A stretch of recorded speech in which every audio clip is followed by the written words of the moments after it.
salah satu dari perbaikan nasib yang paling besar terjadi di malam nisfu Sya'ban. Nanti ini Allah bilang dalam Al-Quran, a'udzubillahi minasyaitonirrajim, yamhullahu ma yasha'u wa yuthbit wa indahu ummul kitab.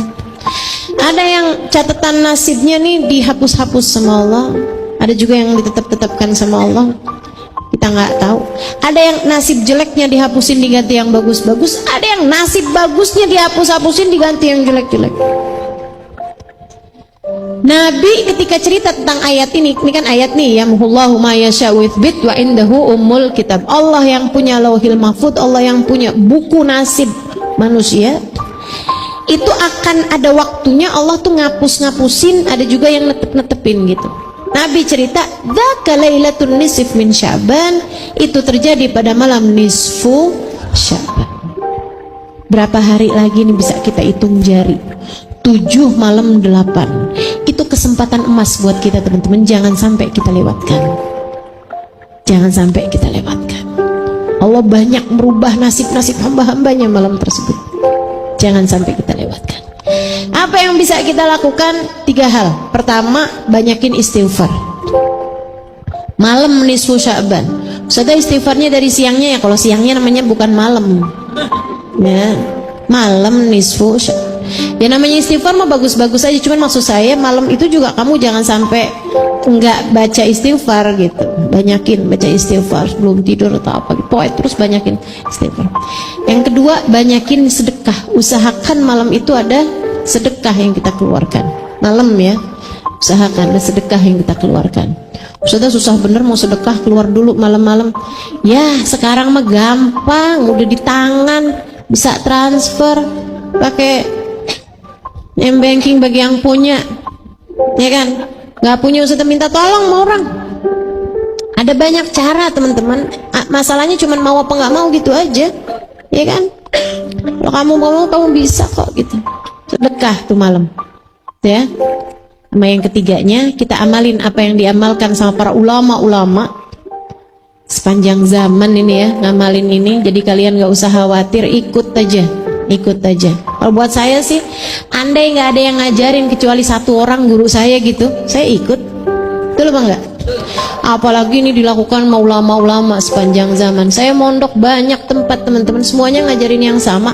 Malam nisfu Sya'ban baca Yasin 3 kali. Semuanya sama. Ulama-ulamanya ngajarin yang sama. Dari Indonesia sampai ke luar negeri semuanya sama ngajarinnya. Habib Zain di Madinah ngajarin yang sama. Habib Umar di Hadramut ngajarin yang sama.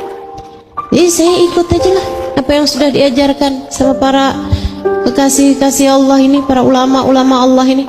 Sekaligus sekalian yang saya muliakan, ngajarin kepada kita baca Yasin 3 kali dengan niatan yang berbeda-beda setiap Yasinnya. Bacanya habis maghrib atau habis isya, pokoknya malam lah ya. Malam kan hitungannya dari masuk maghrib tuh. Buat maghrib, kemudian baca Yasin 3 kali. Yasin yang pertama niat, semoga dikasih umur yang berkah, umur yang penuh dengan ketaatan, umur yang jauh dari dosa-dosa, tambah hari tambah soleha, kan itu harapan. Kemudian yang kedua minta rizki zahir batin teman-teman. Rizki zahir minta yang halalan, thayyiban, mubarakan. Rizki zahir tuh rizki yang bisa dibeli pakai duit, dah gampangannya gitu. Rizki zahir tuh rizki yang bisa dibeli pakai duit, makanan, tempat tinggal, pakaian, ya kan?